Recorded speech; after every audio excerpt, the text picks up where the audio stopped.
அனைவருக்கும் வணக்கம் பிள்ளைகள். நாங்கள் இன்றைக்கு தரம் 6 மாணவர்களுக்கான விஞ்ஞான பாடத்தின் முதலாம் தவணைக்குரிய 3வது அலகு நீர் தொடர்பாக படிச்சு கொண்டிருக்கிறோம். இப்ப நாங்க இறுதியாக படித்த விடயங்களை ஒருக்கா ஞாபகப்படுத்துவோம். நாங்க கடைசியா எங்களோட வகுப்புல என்ன பார்த்தனாங்க, எங்களுக்கு இயற்கையாக நீர் கிடைக்கக்கூடிய வழிகள், நீர் எங்களுக்கு இயற்கையில எப்படி என்னென்ன வழிகள்ல இருந்து கிடைக்கிறது பார்க்கிறோம்.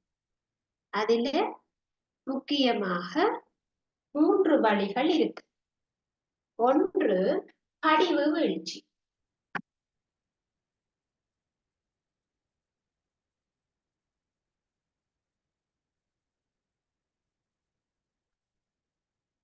படிவு வீழ்ச்சி படிவு வீழ்ச்சி மூலம் கிடைக்கக்கூடிய நீரானது மழையாக எங்களுக்கு கிடைக்கும்.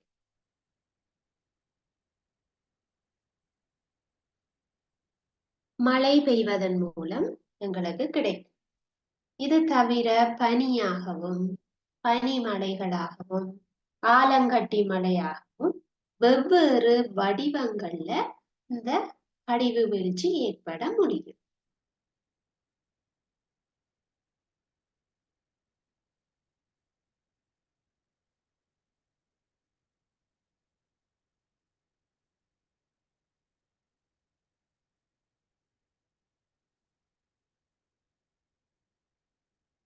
சரியா?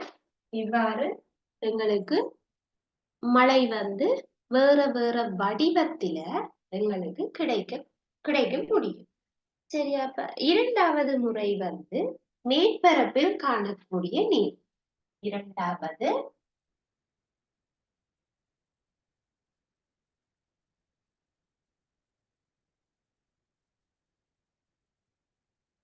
மேற்பரப்பு நீர். அதாவது எங்களுக்கு சாதாரணமாக ஆறுகள், கடல், ஓடைகள், ஏரி, தடாகங்கள், குளங்கள்ல இருக்கிற நீரை சொல்றது மேற்பரப்பில் காணப்படக்கூடிய நீர். சாதாரணமாக எங்களோட தரையில தண்ணி நிற்கக்கூடிய மாதிரி இருக்கு. அதுக்கு உதாரணங்கள் பார்க்கிறோம். சமுத்திரம்,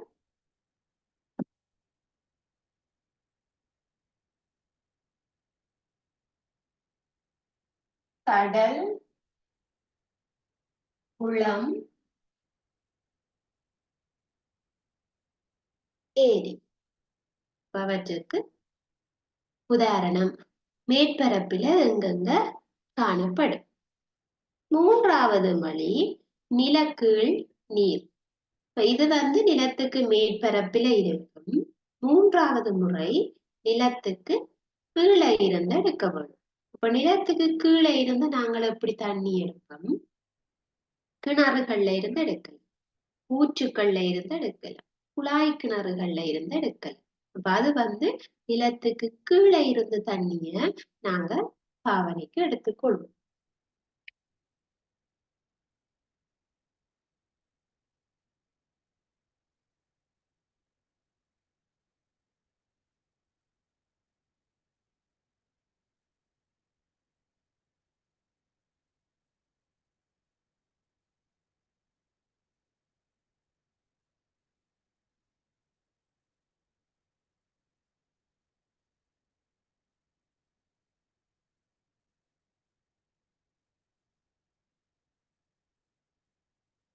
கிணறு, ஊற்று, குழாய் கிணறு போன்றவற்றில நிலக்கீழ் கீழே இருந்து நாங்க அந்த தண்ணியை எடுத்துக்கொள்வோம்.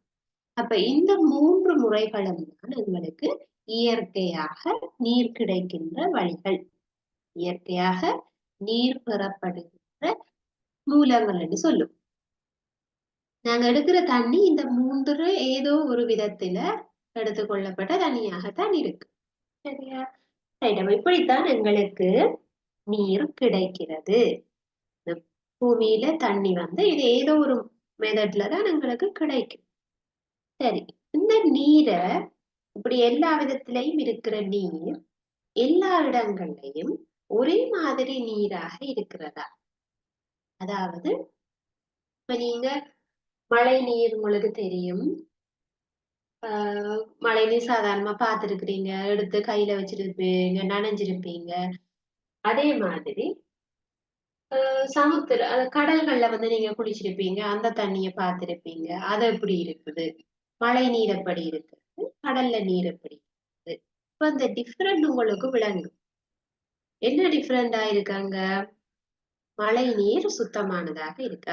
அதாவது நன்னீராக இருக்கு. அங்க உப்பு எதுவும் உங்களுக்கு கசக்கையில. ஆனா கடல்ல நாங்க போய் குளிக்கையில அந்த கடல் நீர் வாய்க்க போனா எப்படி இருக்கும்? உப்பு தன்மையாக இருக்கு. அப்ப கடல் தண்ணி வித்தியாசமாக இருக்கிறது. மழை நீர் வித்தியாசமாக இருக்கிறது. இப்ப தண்ணியில இந்த வித்தியாசம் எப்படி வருகிறது என்பதுதான் இன்றைக்கு நாங்க பார்க்க போறோம். அப்ப இன்னைக்கு நீங்க தலையங்கம் போட்டுக்கொள்ளுங்க. கொப்பிகள் வயிற்று கொப்பி இருந்தா போட்டுக்கொள்ளுங்க. உவர் திறன் அடிப்படையில் நீரை வகைப்படுத்துதல். எழுதிக் கொள்ளுங்க. உவர் திறன் அடிப்படையில் நீரை வகைப்படுத்துதல்.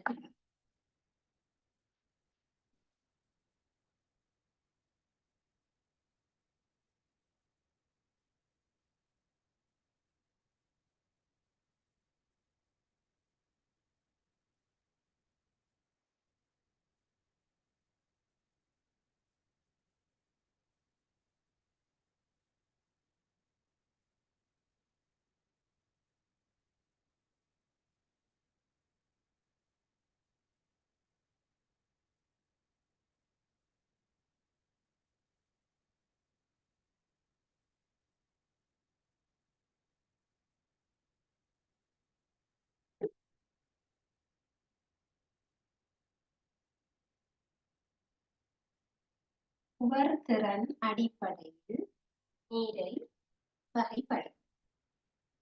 சரியா? ரைட்.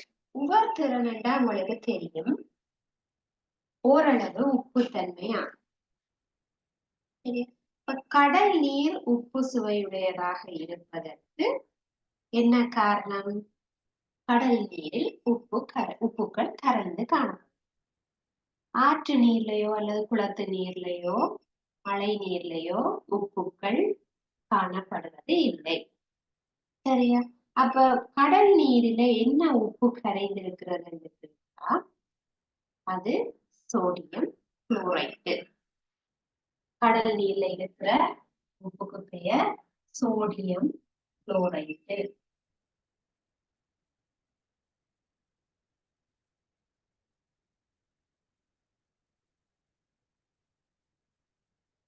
உப்பு எங்க இருந்து எடுப்போம்? கடல்ல இருக்கு. இப்ப கடல்ல இருக்கிற உப்பு தான் சோடியம் குளோரைடு. அதாவது நாங்கள் அன்றாடம் வீட்டை சமையலுக்காக எடுத்துக்கொள்கிற உப்பு. சரியா? அது கடல்ல இருந்து எடுக்க. இந்த உப்பினுடைய அடிப்படையில, அதாவது உப்புக்கள் கரைந்திருப்பதன் அடிப்படையில நாங்கள் 3 வகையாக நீரை வகைப்படுத்த. உவர்திறன் அடிப்படையில், அதாவது அந்த உப்புக்கள் கரைஞ்சிருக்கிற உப்புக்கள் எந்த அளவுக்கு கரைஞ்சிருக்குது என்பதை வச்சுக்கொண்டு 3 வகையாக அந்த தண்ணியை பிரிக்கும். அதுல ஒன்று நன்னீர், அதாவது நல்ல தண்ணி. அங்க உப்புக்கள் எதுவும் கரைந்து காணப்படாது. சரியா? உப்புக்கள் எதுவும் கரைந்து இருக்காது. இப்ப இந்த ஹெடிங் இதுக்கு எழுதிக்கொடுங்க. முதலாவது வகை நன்னீர்.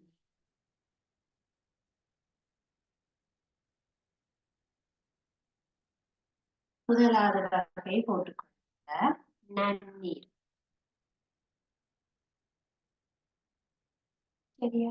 நன்னீர் வந்து உப்புக்களினுடைய அளவு மிக குறைவு. உப்புக்களின் அளவு மிக மிக குறைவு. அதாவது உங்களுக்கு அந்த உப்புன்ற டேஸ்டே வந்து தெரியாது. இந்த நல்ல தண்ணி மிக குறைந்த அளவு உப்பு. சரியா? டேஷ் போட்டு பக்கத்துல எடுத்துக்க. மிக குறைந்த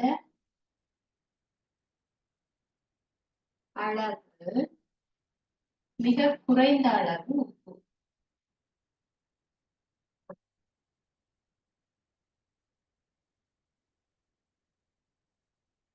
மிக குறைந்த அளவில உப்புக்கள் காணப்படும். அப்ப நல்ல தண்ணியை உங்களை குடிக்கும் பொழுது உங்களுக்கு அதுல உப்பு எதுவுமே தெரியாது. நல்ல தண்ணியை குடிச்சா அதுல உப்பு இருக்குன்னு உங்களுக்கு தெரியாது. ஏன்னா அதுல மிக குறைந்த அளவில தான் உப்பு கரைஞ்சிருக்கு. சரியா? ரைட். அப்ப நல்ல தண்ணிய நீங்க எங்க பார்த்திருக்கிறீங்க? கிணறுகள்ல இருக்குது, தடாகங்கள்ல இருக்கு, ஆறுகள்ல இருக்கும், ஓடைகள்ல இருக்கும், நீர்வீழ்ச்சிகள்ல இருக்கும், குளங்கள்ல இருக்கும். அந்த தண்ணி எல்லாமே நல்ல தண்ணி. அப்ப நன்னீர் காணப்படுகின்ற இடங்களுக்கு உதாரணம் தருக கேட்டா என்ன எழுதுவீங்க? இந்த நல்ல தண்ணி இருக்கிற எல்லா இடமும் நீங்க எழுதுங்க. அப்ப அது நன்னீர் என்ன போட்டுட்டு இந்த எழுதினதுக்கு கீழே உதாரணம் என்று போட்டு எழுதுங்க. உதாரணம், அதாவது நன்னீருக்கான உதாரணம் எங்க காணப்படும்.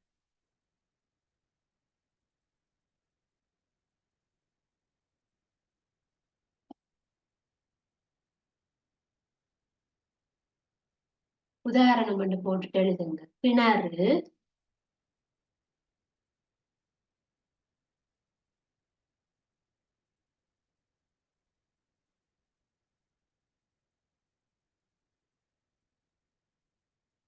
தடாகம், ஆறுகள்,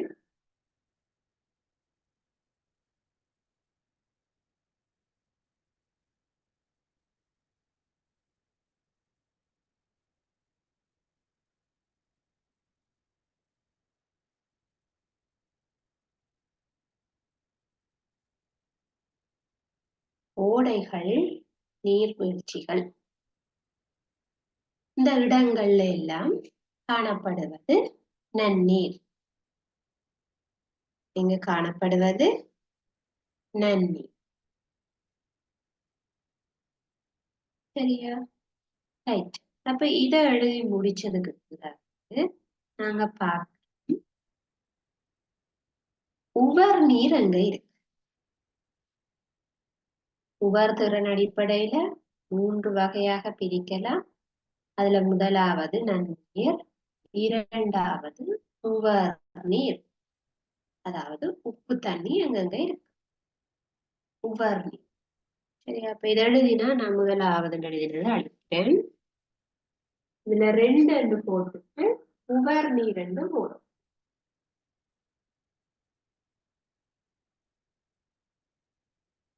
எழுதி முடிச்சாக்கள் 2 போட்டு உவர் நீர் போடும்.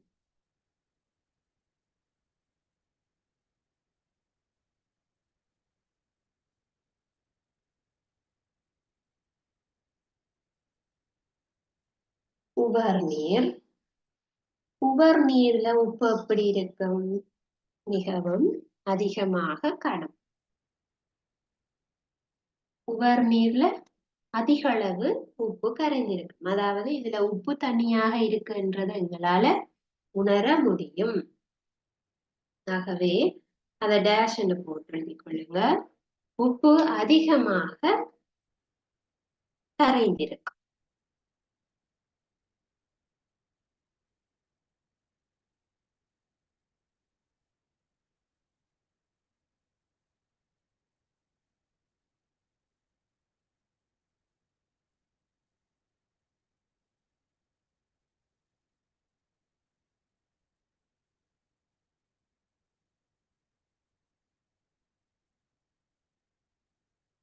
உவர் நீர்ல உப்பு உப்பு அதிகமாக கரைந்து காணும்.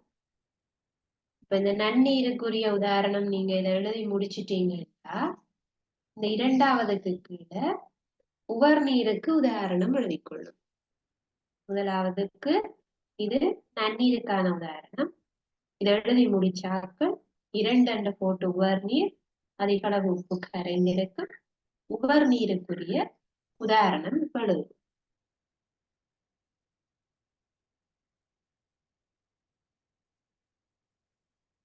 சரி, உப்பு தண்ணி எங்க இருக்குது? கடல் மற்றும் சமுத்திரங்கள்ல இருக்கு.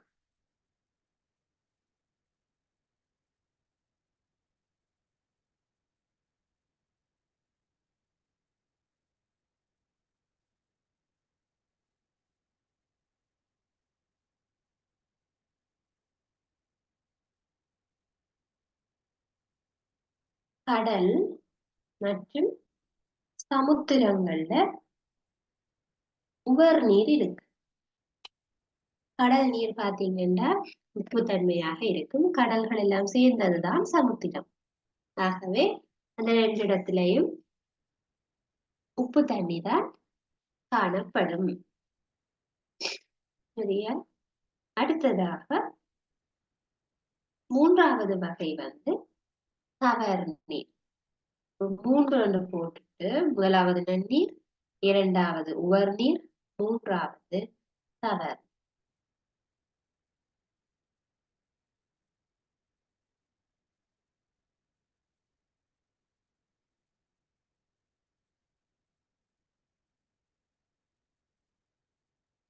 சவர் நீர். அப்ப சவர் தண்ணீர் நாங்க சொல்றது இந்த நன்னீர். முதலாவது பார்த்தோம் நல்ல தண்ணி, அதாவது உப்புக்கள் மிக குறைந்த அளவில் இருக்கு. அந்த தண்ணியும் உப்பு தண்ணியும் ரெண்டும் மிக்ஸ் ஆகி, அதாவது நல்ல தண்ணியும் உப்பு தண்ணியும் மிக்ஸ் ஆகிக்குள்ள ஒரு விதமான சவர் நீர் உருவாகும். அது நல்லா உப்பாகவும் இருக்காது, நல்ல தண்ணி மாதிரி ஃப்ரெஷ் வாட்டராகவும் இருக்காது, ஒரு ரெண்டும் சேர்ந்த கலவையாக இருக்கு சவர் நீர். லைட்டான உப்பு தன்மை, அத சவர் தன்மை சொல்லும். அப்ப இது எங்க இருக்கு? இந்த சவர் நீர் ஓரளவு உப்பு தன்மையாக எங்க இருக்கும்? சரியா? பாருங்க, இந்த ஆறுகள் கடலோட கலக்குற இடம். இப்ப ஆறுகள்ல நல்ல தண்ணி வரும், நன்னீர் வரும். அந்த ஆறுகள் வளைந்து வளைந்து ஓடி கடைசியாக ஏதோ ஒரு கடல்ல தான் முடியும்.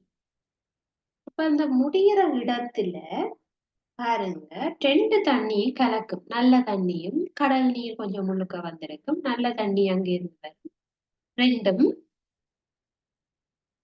இது ஒரு பெரிய கடல் என்றா ஆறு இப்படி கலக்கும்.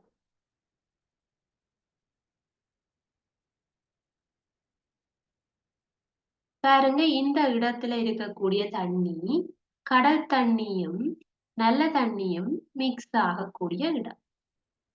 பாருங்க,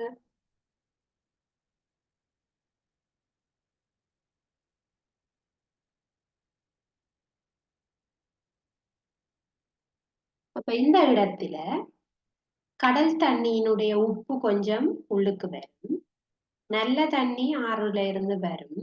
இந்த இடம் ரெண்டுமே மிக்ஸ் ஆகக்கூடியது. இப்ப இந்த இடத்துல பாத்தீங்கன்னா கடல் தண்ணியில உப்பு கொஞ்சம் கூடவா வரும், இங்க அந்த நல்ல தண்ணி அதை கலந்து ஒரு சவர் நீரை கொண்டு. இந்த இடத்துக்கு பெயர் களிமுகம்.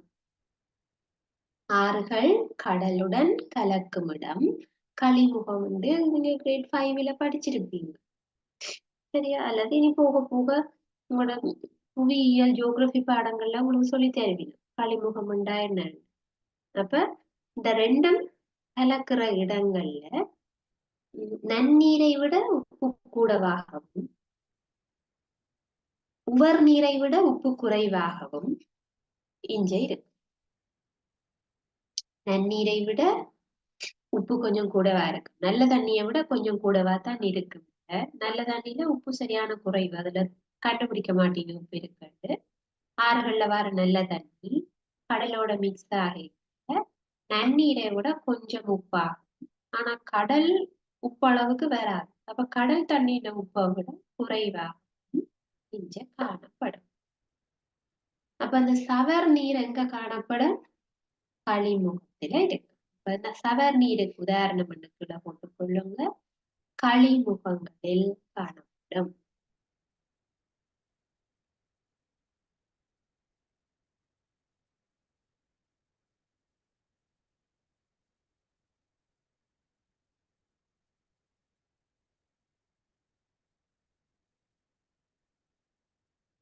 களிமுகங்களில் காணப்படும்.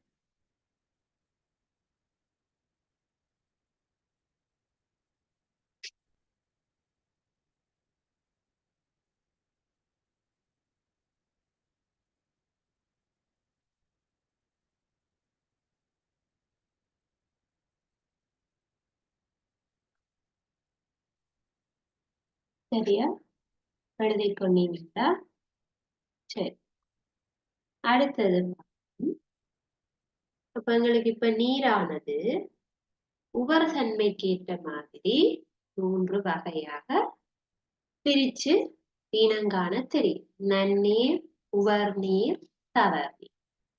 நன்னீர், உவர்நீர், தவறுநீர். நீரானது 3 வகையாக இருக்கு. சரியா? ரைட். அப்ப அதுல அடுத்ததாக நாங்கள் பார்க்க இருப்பது இயற்கை வளமாக நீரினுடைய முக்கியத்துவம் என்ன? அதாவது நீர் இப்படி எங்களுக்கு வெவ்வேறு வழிகள்ல கிடைக்குது, வெவ்வேறு உபரிதிறன் தன்மையில கிடைக்குது. இதுல நீர் இயற்கையாக கிடைக்கக்கூடிய ஒரு விஷயம். நாங்க தண்ணியை செயற்கையாக உருவாக்குறது இல்ல, அது இயற்கையாக கிடைக்கக்கூடிய ஒரு வளம். அப்ப மனிதனுடைய செயற்பாடுகளில் நீரினுடைய முக்கியத்துவம் என்ன? ஒரு மனிதனுக்கு நீர் எந்த அளவுக்கு முக்கியம்? அதான் பிள்ளைகள் நீரினுடைய முக்கியத்துவம். மனித செயற்பாடுகளில் நீரின் முக்கியத்துவம். உயிரங்கிகளினுடைய நிலவுகைக்கு மட்டுமின்றி பல்வேறு மனித செயற்பாடுகளுக்கும் நீர் இன்றியமையாத காரணம். அதாவது ஒரு உயிரங்கி வாழ்றதுக்கு மட்டுமில்லை, பல்வேறு செயற்பாடுகளுக்காக நீர் பயன்படுத்தப்படும்.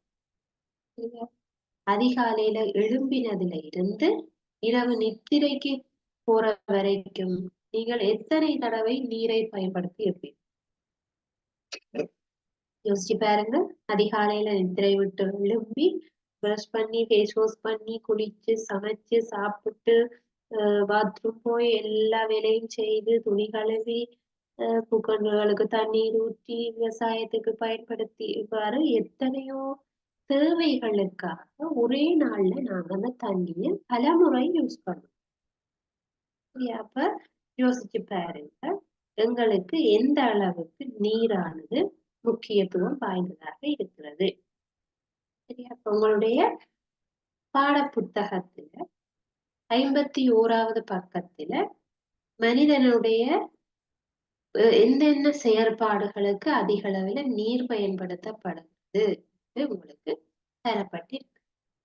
பருகுவதற்கு நாங்க நீரை பிரதானமாக எடுத்துக்கொள்வோம். தண்ணி வெயில் காலத்துல பாருங்க மிக அதிகமாக தண்ணி தாகம் ஏற்படும்.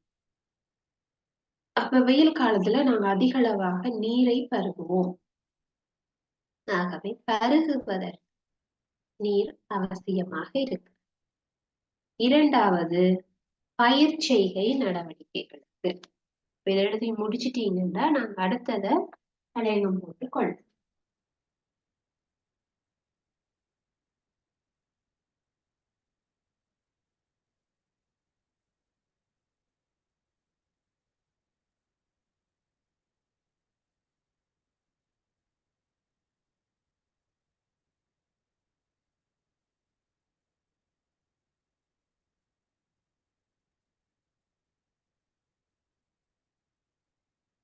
சரி, அடுத்ததாக தலையங்கம் போட்டுக் கொள்ளுவர். மனித செயற்பாடுகளில் நீரின் முக்கியத்துவம்.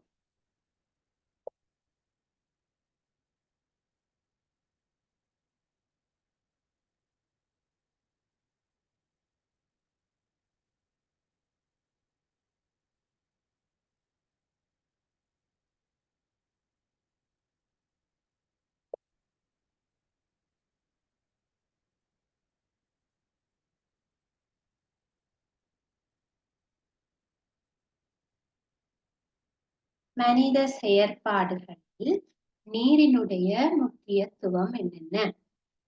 எங்களோட மனிதர்களுக்கு பருகுவதற்கு பிரதானமாக அவசியம். சரியா? அப்ப இந்த தலையங்கத்தை இதுக்கு கீழே 1, 2, 3 ஒவ்வொரு முக்கியத்துவங்களையும் எழுதி கொண்டு பாருங்க. முதலாவது இந்த தலையங்கத்தை போட்டு எழுதுங்க. 1 விவசாய கைத்தொழில் நடவடிக்கைகள். அப்போ 1 விவசாய கைத்தொழில்.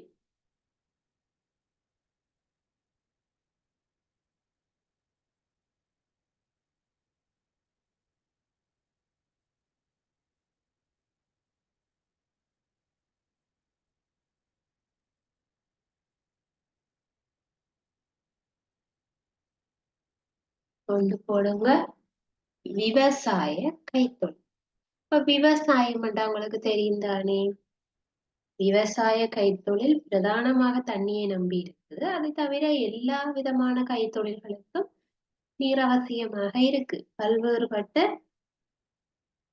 கைத்தொழில் நடவடிக்கைகளுக்கு நீரானது பயன்படுத்தப்படுகிறது. ஒரு முக்கிய பொருளாக பயன்படுத்தப்படுது. விவசாயத்துக்கு ஏன் நாங்க முக்கியம் என்றா பயிர் வளர்ச்சிக்கு கட்டாயம் நீர் அவசியம். அதனால எங்களுக்கு விவசாயத்துக்கு நீர் அவசியமானது. எங்களுக்கு சில பேர் மழையை நம்பி விவசாயம் செய்வார்கள். சில பேர் குளங்கள் இருந்தா கிணறுகள் இருந்தா அதை நம்பி விவசாயம் செய்வார்கள். அப்ப நீர் அவ்வளவுக்கு அவசியமா இருக்கு. சரியா? அப்ப ஒன்று விவசாய கைத்தொழில். இரண்டாவது சுத்தப்படுத்தல் நடவடிக்கை. சுத்தப்படுத்தல் என்றா என்ன? துப்புரவாக. இரண்டு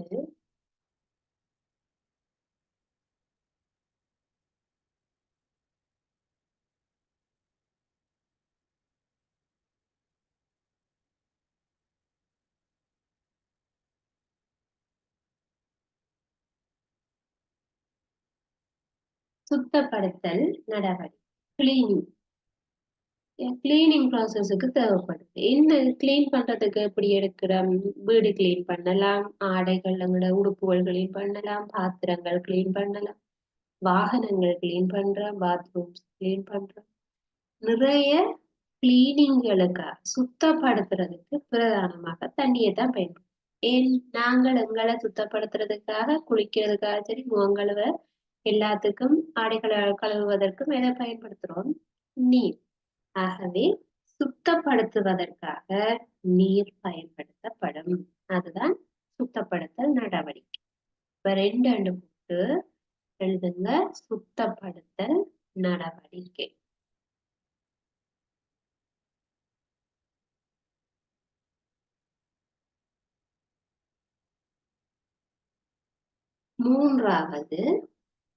மூன்று போட்டுருங்க. வீட்டு தேவைகள். மூன்று.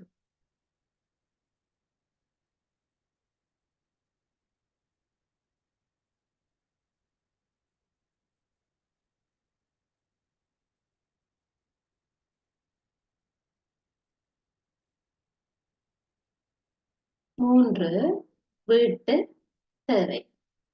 இப்ப வீட்டை உங்களுக்கு என்னத்துக்கு தேவை? குடிப்பதற்கு, குளிப்பதற்கு, பாத்திரங்கள் கழுவுவதற்கு, துணிகள் கழுவுவதற்கு, வீடு கழுவுவதற்கு, சமைப்பதற்கு, இப்படி எங்களுக்கு அன்றாடம் வீட்டுல நிறைய தேவை இருக்கு. எதுக்கு? நீரை பயன்படுத்துவதற்கு வீட்டுல நிறைய தேவைகள் எங்களுக்கு இருக்கு. ஆகவே வீட்டு தேவைன்னு நாங்க பொதுவா போடுவோம். அதுக்குள்ள உங்களுக்கு நிறைய தேவைகள் இருக்கலாம். குளித்தல், குடித்தல், முகம் கழுவுதல், ஆடைகள் கழுவுதல், பூங்கன்றுகளுக்கு நீர் ஊற்றுதல், சரி அப்ப அந்த மாதிரி சமைத்தல், நிறைய தேவைகள் உள்ளுக்குள்ள இருக்குது. எல்லாவற்றையும் ஒன்றாக சேர்த்து நாங்க வீட்டு தேவைகள் சொல்லுவோம். தண்ணி பயன்படுத்தக்கூடிய வடிவங்கள் வெவ்வேறு வகையில இருக்கலாம். ஒவ்வொருத்தருக்கும் ஒவ்வொரு வேலை செய்யறதுக்கு தண்ணி தேவைப்படலாம். எல்லாத்தையும் சேர்த்து பொதுவாக சொல்றோம். இப்ப கைத்தொழில்கள்ல பயன்படுத்தப்படுது விவசாயத்தை ஒன்றெழுதி இருக்கிறோம். இதே மாதிரி வேற வேற கைத்தொழில்களுக்கு நீரை உபயோகப்படுத்த முடியும். சரியா? அப்ப நாங்க சுத்தப்படுத்தல் பொதுவா போட்டிருக்கிறோம்டா அதுக்குள்ள நீங்க என்னென்னத்தை சுத்தப்படுத்துறதுக்காக எடுக்கிறீங்களோ அது எல்லாமே வரும். வைத்தியசாலைகள் சுத்தப்படுத்தல், வீடுகளை சுத்தப்படுத்தல், பாடசாலைகள் சுத்தப்படுத்தல், எல்லா சுத்தப்படுத்தல் நடவடிக்கையும் இதுக்குள்ளதான் வரும். சரியா?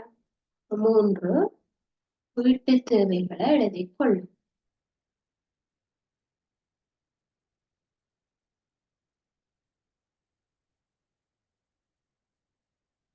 நான்காவது போக்குவரத்து ஊடகம்.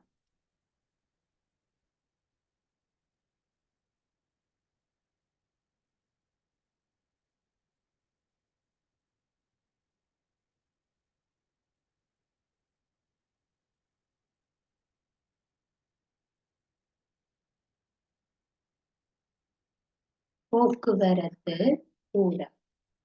அப்ப தண்ணியில என்ன போக்குவரத்து ஊடகம்? நீர்ல கப்பல் போக்குவரத்து.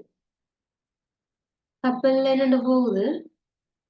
தண்ணியில தானே போகுது. ஆகவே போக்குவரத்து ஊடகமாக பயன்படுத்தப்படுகிறது. சரியா? போக்குவரத்து ஊடகத்துல இந்த பொருட்கள் கொண்டு போறதா இருந்தாலும் சரி, இப்ப வெளிநாடுகள்ல இருந்து பொருட்கள் வர்றது கப்பல்கள்ல தான். ஆகவே அது கொண்டு வரதா இருந்தாலும் சரி, நாங்கள் பயணிகள் போக்குவரத்தாக இருந்தாலும் சரி, எங்களுக்கு போக்குவரத்து செயற்பாடு பயன்படுத்தப்படுவது நீர்.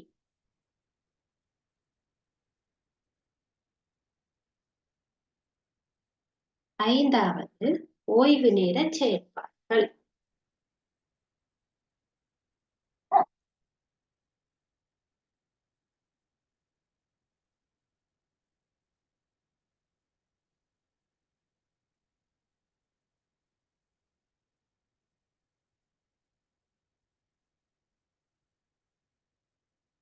ஓய்வு நேர செயற்பாடுகள் என்றால் விளையாட்டு. இப்ப நாங்க கடற்கரையில போயிட்டு அதுல பால் போட்டு விளையாடுவோம். தண்ணிக்குள்ளேயே பால் எறிஞ்சு விளையாடுறது, அல்லது நீர் சறுக்கு செய்யறது, அந்த மாதிரி ஏதாவது ஓய்வு நேர செயற்பாடுகள் செய்யுது. ஸ்விம்மிங் பார்க்கறது, ஸ்விம்மிங் செய்யறதுக்கு நீர் நீர் தேவை. அப்படி எங்களுக்கு ஒவ்வொரு செயற்பாடுகளுக்காகவும் நீரானது பயன்படுத்தப்படுது. ஐந்தாவது ஓய்வு நேர செயற்பாடு.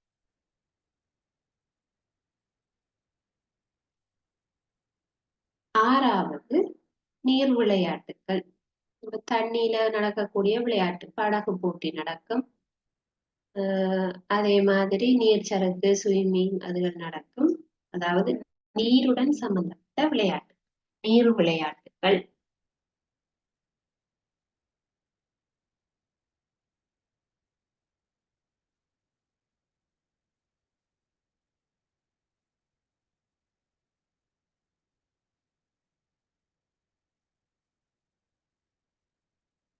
நீர் விளையாட்டுகள்.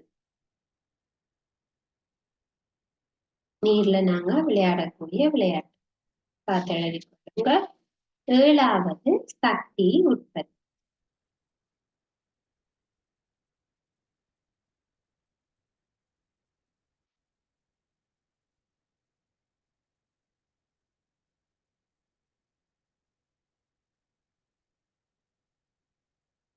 சக்தி உற்பத்தி என்றா என்னது?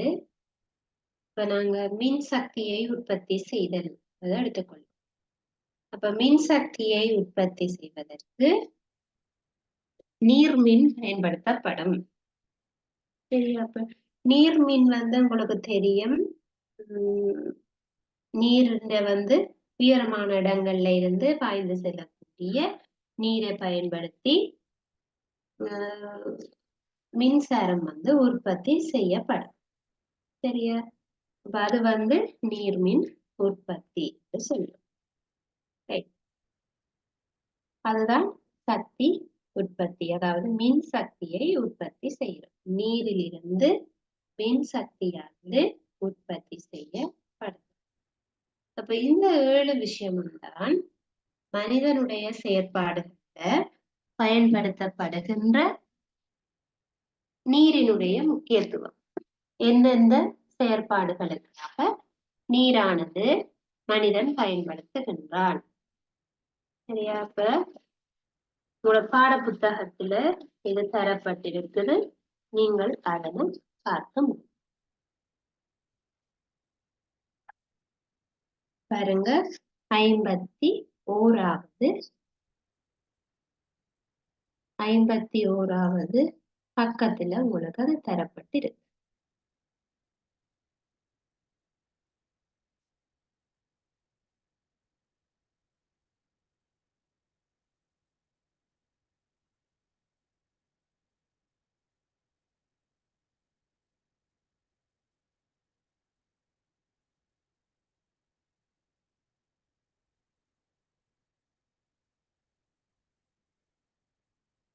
என்று நாங்கள் படித்த விடயங்களை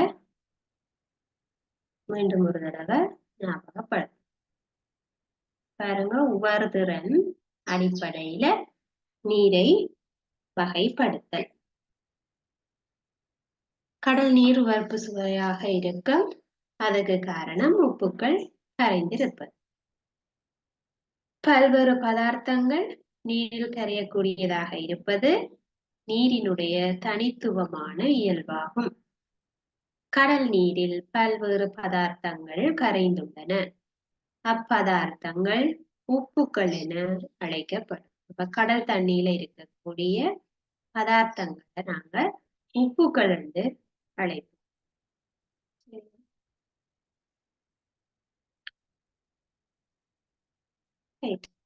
கடல் நீர் உவர்ப்பு சுவையுடையதாக காணப்படுவதற்கான காரணம் அதில் சோடியம் குளோரைட்டு எனப்படும் உப்பு கரைந்துள்ளமையாகும். அதுல உப்பு இருக்கிறபடியாத்தான் அது என்னது உப்பு சுவையாக இருக்கு. கரைந்துள்ள உப்புக்களின் அளவின் அடிப்படையில் நீரை நன்னீர், சவர் நீர், உவர் நீர் என 3 வகைகளாக பிரிக்கலாம். இப்ப நாங்க இன்றைக்கு பார்த்ததுல 3 வகைகள் பார்த்திருக்கோம். சரியா? அப்ப இதுல இருந்து எத்தனை வகையில பிரிச்சிருக்கிறோம்? இதுல நன்னீர், இதுல சவர் நீர், அடுத்தது உவர். இப்படியாக 3 வகையாக நாங்க இத பிரிக்க முடியும். இத பார்த்திருக்கிறோம். சரியா? ரைட். அடுத்தது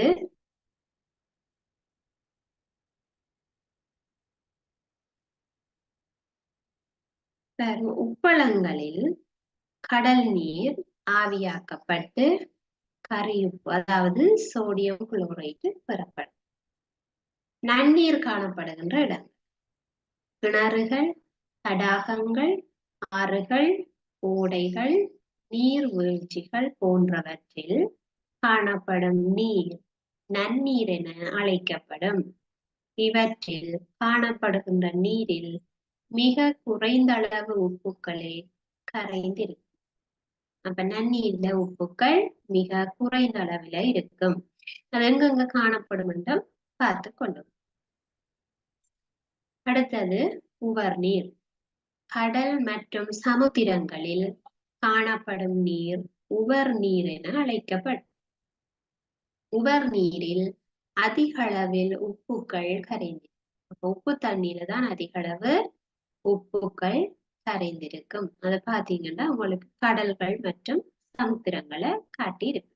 அந்த கடல்ல அதிகம் உப்பு கரைஞ்சிருக்கு. அதனால கடல்ல நீங்க குளிக்க தெரியும், உப்பு தண்ணி வாய்க்க போனா அந்தரமா இருக்கு. அடுத்தது சவர் நீர். கழிமுகங்களில் காணப்படும் நீர் சவர் நீர் என அழைக்கப்படும். சவர் தண்ணியில் இருக்கு. ஏன் அது பாருங்க, இது ஒரு கடல் மாதிரி இருக்காது. ஆறுகள்ல இருந்து வந்த தண்ணி கடல் தண்ணியோட மிக்ஸ் ஆகி கலந்து இப்படி உங்களுக்கு சவர் நீராக இருக்கு. இவற்றில் காணப்படும் உப்பின் அளவு ஒப்பீட்டளவில் நன்னீரை விட அதிகமாகவும் உவர் நீரை விட குறைவாகவும் காணப்படும். தண்ணீர் 3 வகைகளை பார்த்து அடுத்தது என்ன பார்த்தோம்? மனித செயற்பாடுகள்ல நீரினுடைய முக்கியத்துவம். என்னென்ன தேவைகளுக்கு நீர் பயன்படுத்தப்படுது பாருங்க. இதுல பருகுவதற்கு எடுத்துக்கொள்ளும். தினமும் தண்ணி குடிக்கிறதுக்கு நாங்க என்ன செய்யறோம்? நீரை பயன்படுத்துகின்றோம். மனித செயற்பாடு. பயிர் செய்கை நடவடிக்கைகள்.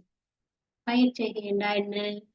வீட்டுல சில சமயம் தோட்டங்கள் வச்சிருப்பீர்கள், அல்லது விவசாய நடவடிக்கைகள். வீட்டுல அப்பா அம்மா சில தோட்டம் செய்யறவையா இருப்பினும் பயிர் செய்கை செய்வினம்.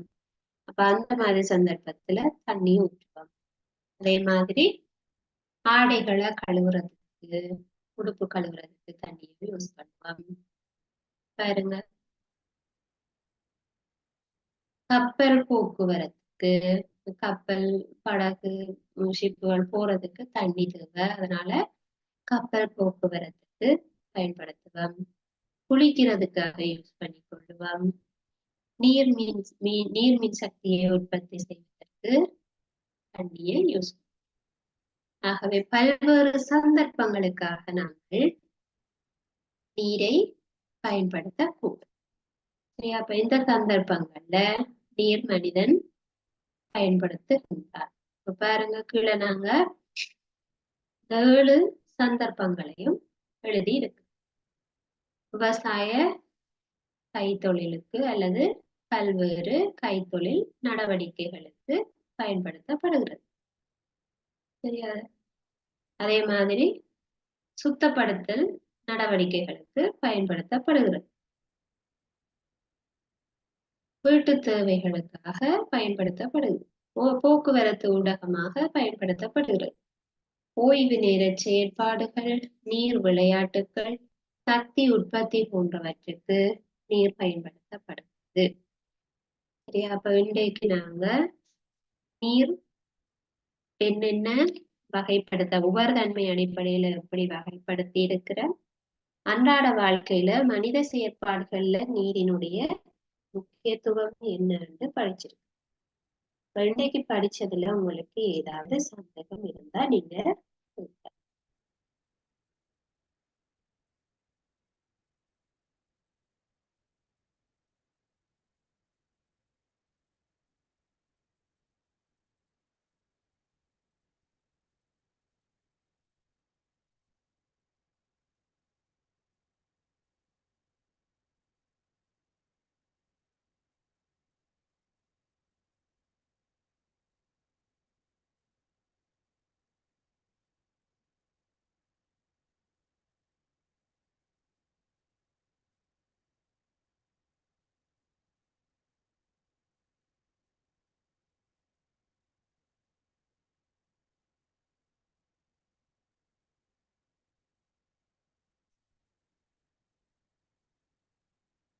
இன்றைய வகுப்புல உங்களுக்கு எந்த சந்தேகமும் இல்லைன்னு சொன்னா, நாங்கள் எங்களுடைய அடுத்த வகுப்புல இதனுடைய தொடர்ச்சியை பார்க்கலாம்.